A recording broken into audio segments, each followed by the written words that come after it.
Hey Collective, it's Alan. Welcome back to the channel. Today's video is going to be dedicated towards the leaders of today and tomorrow.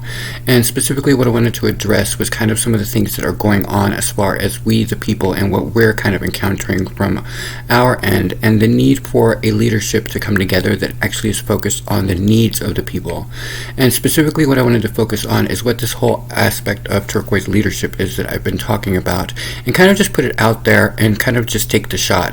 And what I mean by that is specifically address people that I'd like to work with one way or the other to get this going, and explain why these people and what they bring a value to the idea. So essentially what we are encountering as the people is we are running into a wall where things aren't making sense, and though we are all trying to figure it out, the one thing that we're missing is transparency. So one of the things that we've noticed is that there's a lot of questions surrounding this P word and also the V that goes with it. And the people that are currently actually asking the questions and posing things like David Palmer's and myself and so forth are encountering a backlash that's worth investigating. Those of you out there have noticed that if you say something and question something, you typically would get an answer. But the fact that people are reluctant to answer us or to even engage it and actually make us vilified over it should make everyone be cautious of the fact that that doesn't sound right. One of the great things about living in America, and specifically in our world in general, but America specifically, is that we used to have something called the freedom of speech and the freedom of expression. Nowadays, what we're finding is that we don't have those rights anymore, and instead of us actually paying attention to that, we're focusing on the fear. So as a collective, we're starting to encounter a situation where within each community, I should say, we're starting to turn on each other, and it's kind of the opposite of what we as a collective should be working on. So one of the things I noticed is a lot of gifted people are starting to become very aware of their internal strength, and they're starting to step forward. But one of the things that we're finding is that those voices aren't being heard. They're being drowned out by the machine, if you will, whatever you want to call that. I'm not a conspiracy theorist, but you know what I mean. And so a lot of the truth of what is unfolding is being missed under the guise that you can't ask questions or you can't specifically address the concerns of the people because you want everybody to be subservient and to do what you think is best for everybody. The problem with that is that it removes our rights and it removes our ability to stand alone and be free citizens, something that we, especially in America, used to hold near and dear. So instead of looking at it from a combative standpoint, what I wanted to do was bring this turquoise leadership conversation to the forefront of television, or in some way, shape, or form, or even radio for that matter. And what I mean by that is if you bring a group of people like us, leaders that are visionaries or people that are innovators, then what happens is that they can have honest conversations with each other in a safe environment where they can knowingly engage in a debate, like what we used to call debate, as opposed to what we see these days in politics, and set the bar for the collective to see that you are allowed to question things. Education used to be paramount to all things in our world, and yet nowadays asking questions is forbidden. It's a forbidden thing, and I just think that's not right. So when I speak to the idea of this group coming together, what I'm specifically speaking to is the need of the people to hear their own questions and their answers to come with it, and have honest leadership that's willing to come to the table and respond. Now, there are brilliant minds out there that I desperately would like to work with. David Palmer is the first person on my list. And the reason I say that to David is because he and I share similar viewpoints on a lot of things. But one of the things that I've noticed with him is that he has this incredible network. And one of the things that he's created is a high vibe community, something that we in the world need to have more of. And one of the things that I noticed in watching his stuff recently is that there is a backlash that seems to be going towards him. And so he can take care of himself. My question is, wouldn't it be wise for us, the people who actually are seeing things in the same way, to come together and start building alliances? And not alliances like in a weird subversive way, but just more like an actual allegiance or alliance, I should say, to a higher calling, and bring that entertainment to the show or to the world. Because when we don't hear the people, then what ends up happening is a lot of violence or a lot of chaos and a lot of confusion, a lot of fear tactics, and a lot of removal of rights. But why not come together on an equal playing field with leaders like us that are willing to actually step up and say things and deal with the topics? One of the things that I noticed that he had mentioned specifically was that no one wanted to come with him to the debate and answer his questions. And that's what I mean by this leadership that would be very important for all of us to be a part of. Then I also had mentioned to Mr. Elon Musk Musk that I had a lot of questions regarding AI. And one of the reasons that I brought that up is because we do seem to be going down that rabbit hole in the midst of all this, and that's still continuing.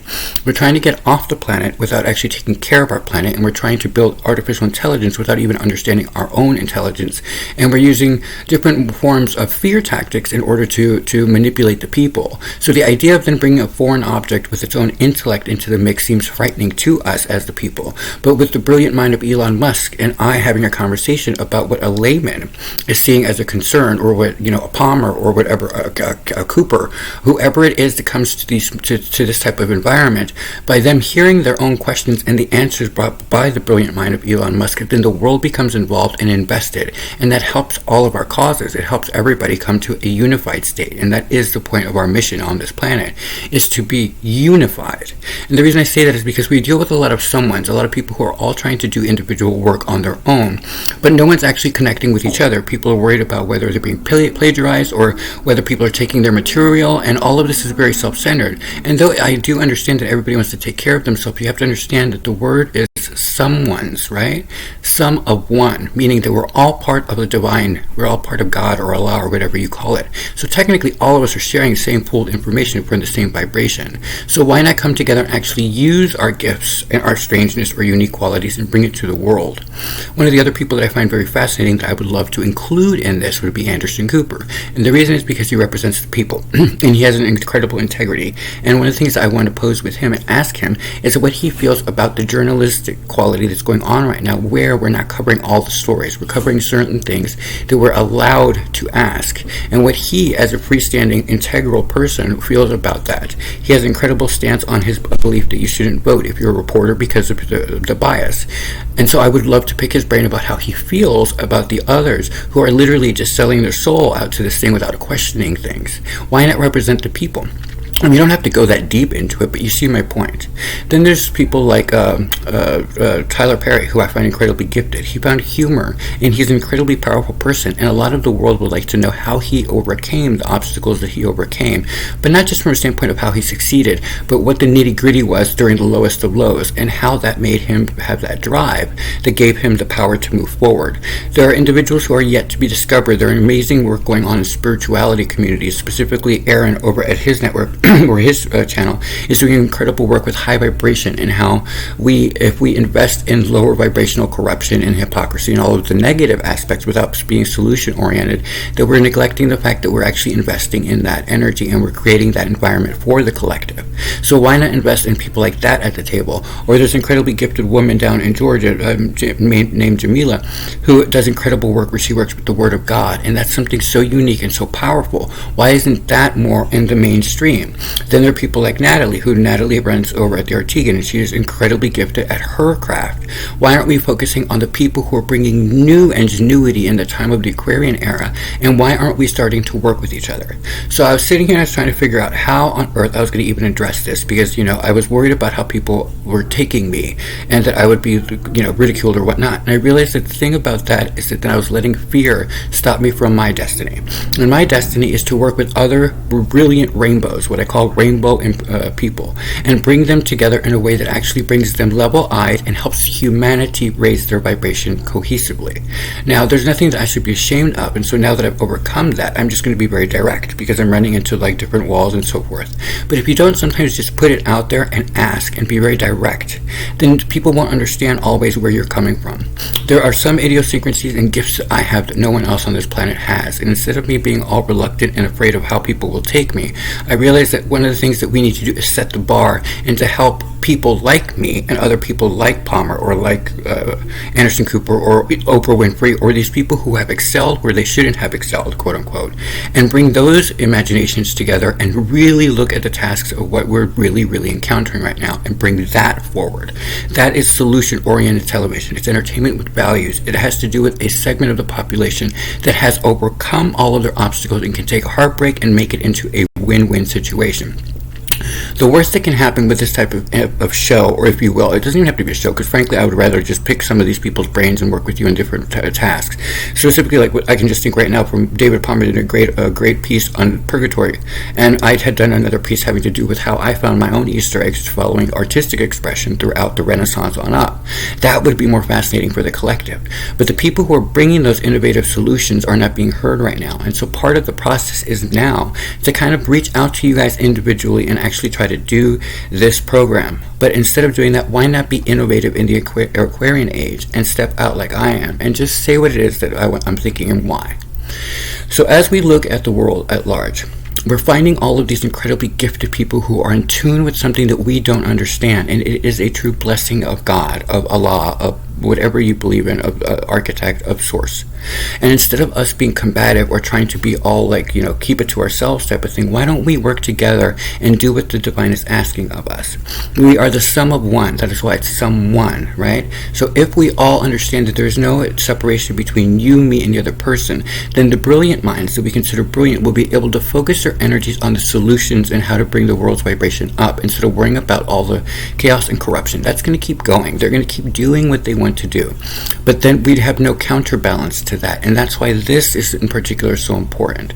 So instead of us sitting there feeling like we're going to get persecuted, or sitting there like we're going to be judged, or people are going to gossip about that, why not just work with each other and start actually extending olive branches to each other?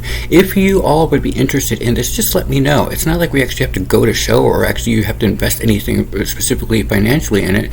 We can just talk about it and see if it actually is viable. We're living in an era where people have no community sense anymore. They feel isolated, alone. There's depression, drug abuse, all of the stuff that is negative, but they have nothing setting them the example of how to overcome it. Everybody's so worried about the fear, and rightfully so in some cases. See, like if you are overweight and you're older, then you probably are going to have a harsher time with this. But that doesn't exclude the fact that there's an entire population, all of the younger people, that are not going to encounter these things. So why are we not asking questions? There should be answers to our questions. The fact that there's not anyone who's willing to sit down with us, the individuals who are making the change happen, should be indicative to all of you incredible leaders that something's not adding up here. Why did it take so long for this to go from its trajectory to get to India? That doesn't make any logical sense. It never boarded a plane. So some of these questions are just things that we as the people need to hear, and we can't do that if we're all isolated trying to be the hero of our own journey without understanding that the divine, what we are all part of, is asking us to unite. It is a transformation portal for all of humanity. And instead of us being all weird about it, we should actually just be directly asking each other what we think, what are their solutions, and focus on how to raising the vibration. But if we continually keep trying to do this by ourselves, you're going to end up feeling like I was for a very long time, just going, well, how am I going to do this? This is how we're going to do it. I'm just going to ask you guys. Oprah Winfrey is one of the most incredible teachers on the planet. She has done so much in the world. I would think she would be an incredible mind for us to sit with and say, how did you do it? What was your passion? What was the drive? What did the divine instill in you that makes you able to do these things? Or how about Ryan Seacrest? You did an incredible job at creating an empire, and you did it out of sheer willpower. Where did that come from?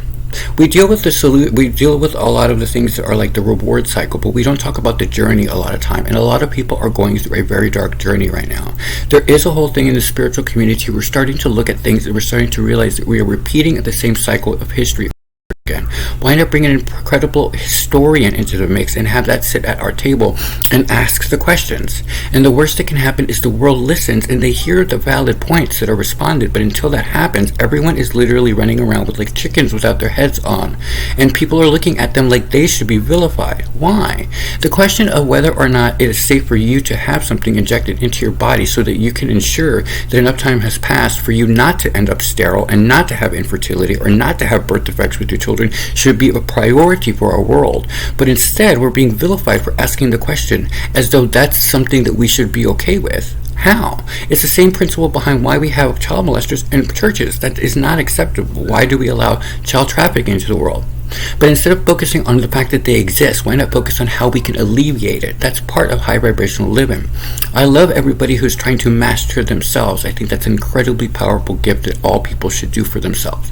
But at some point, when you master yourself and you are tasked by the divine or by a higher source, whatever you call it, to step forward and start working together in order to help other people realize their dreams, then shouldn't that be your new priority? I get it, we all want to stay high vibrational, but if only a certain minimal population is able to raise their vibration, then the collective doesn't pass the test either.